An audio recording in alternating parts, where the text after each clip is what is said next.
beautiful, beautiful Wednesday morning. And of course, as per normal, Wednesdays are reserved for women in entertainment, women who are doing amazing things in the entertainment and educational space. Now, my guest today is a phenomenal woman in her own right who wears many hats. So we're going to get to know her a little bit. Her name is Marjorie Mutemererwa. Marjorie, thank you so much for joining us. Thank you. Good morning. You wear several hats.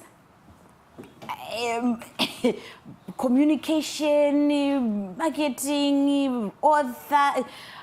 How do you find time to juggle all this before we get into the nitty-gritties of everything? How do you keep going? You know, like you said, women, we are able to juggle. Yeah. We are able to do things. We are solid. We are strong. So we can do these things, you know, without really complaining. We are unifiers, by the way. We are builders. So we lay the foundation. So in laying the foundation, you are a builder. You are everything. So you are able, I mean, basically, you are able to do these things.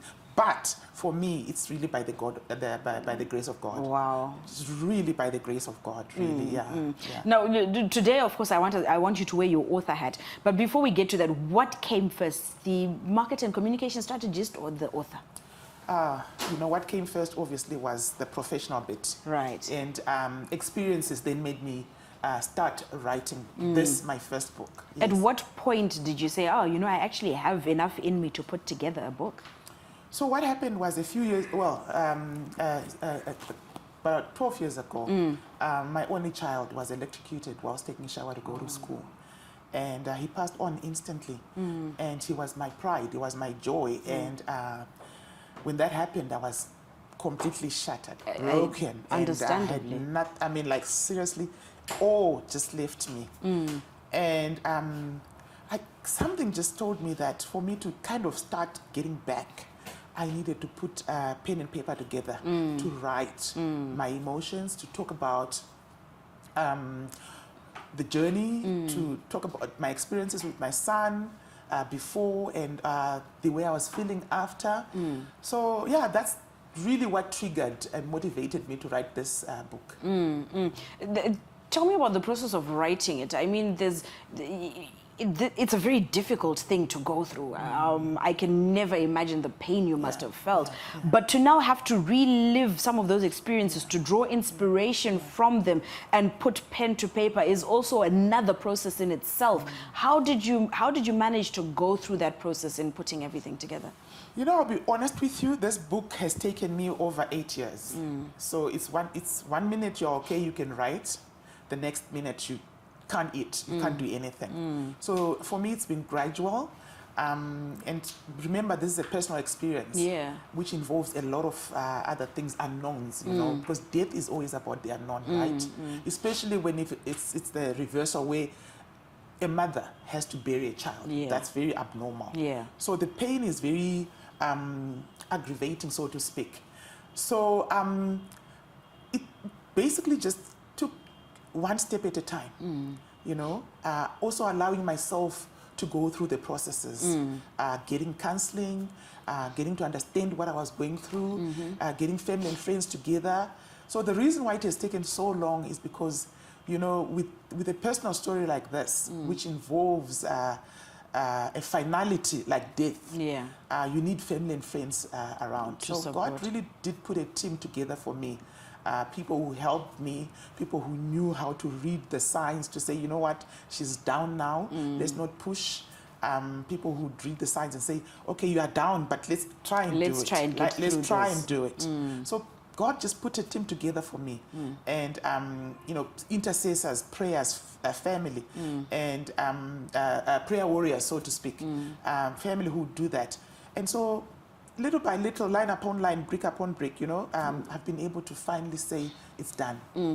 Marjorie, it also, writing such a personal story also has to, you have to allow yourself a certain level of vulnerability that as African women especially, we are not comfortable with. How did you, how did you personally say, you know what, I'm going to lay my soul out there, and come what may, whether someone throws a brick at my head or someone gives me a hug, I'm going to allow myself to be in that space, to accept what comes and be okay with it as part of my process. You know, because it was a very natural thing to happen. So again, the journey had to also be unnatural. I had to really be deliberate about it. Yeah. To say, you know what, this is the story. This is how it happened, and I want to paint it like this. And whoever and whatever comes, I have to face it. And so some chapters are out, some chapters are in. You pick the mood, around, and you also pick the mood in yourself, right, to say, can I? Can I? And finally, when you know that I'm brave enough, I'm safe enough, you just say, whatever comes, I'm brave. Because it's a true story. Yes. You can't hide. You can't run away from it. Can't. And by the way, people know, when you're walking out there, you are an open book anyway. Yes. So when you are an open book and it's now in black and white, nothing changes. So, so basically, I just say to myself, and God, through His Holy Spirit, I must be honest, because I'm a Christian, and I don't say I'm perfect, but I know that through the divine enablement of the Holy Spirit, I said, we'll face it. God, this we'll face together. Because the fact that you allowed my son to be electrocuted, and you allowed me to walk this journey. So therefore, when I put there's a purpose to it. Yes, and you know what? I'm not saying I've got all the answers, but I'm hoping that mothers, fathers, or whoever has lost a loved one, when they pick up my book, they'll also be encouraged to just be themselves and grieve and allow the Holy Spirit to do whatever He wants to do out of that situation. We thank you for that strength, Marjorie. You know, it definitely has taken a lot, but I hope it has also come with a lot of healing for you and a lot of peace, knowing that, you know what, you will be able to help somebody else walk through their journey of loss as well. Remind us of the title and where we can find it. So the title is 7S. 7S are standing for the 7 S's that are on the title. Shattered when I got the news that my son had been electrocuted. Shaken when I really came face to face with the fact that, you know what, he's gone. And being still, allowing the Holy Spirit to help me to be still. And after being still, hearing from God, standing. Standing and just knowing that, you know what, God allowed this. And also acknowledging that, you know what, because of God's strength, supremacy, and sovereignty, wow, I'm still Marjorie. Yes, Kevin is no longer here, but I'm still Marjorie. And Kevin would have wanted and loved me to do this in honor of him. Definitely. So the 7 S's represent the shaken, shattered, still, standing, evidence of God's strength, supremacy, and sovereignty. Wow. Marjorie, phenomenal woman that you are. I hope this is the beginning of many more books, all differently themed, some of them more happier for you.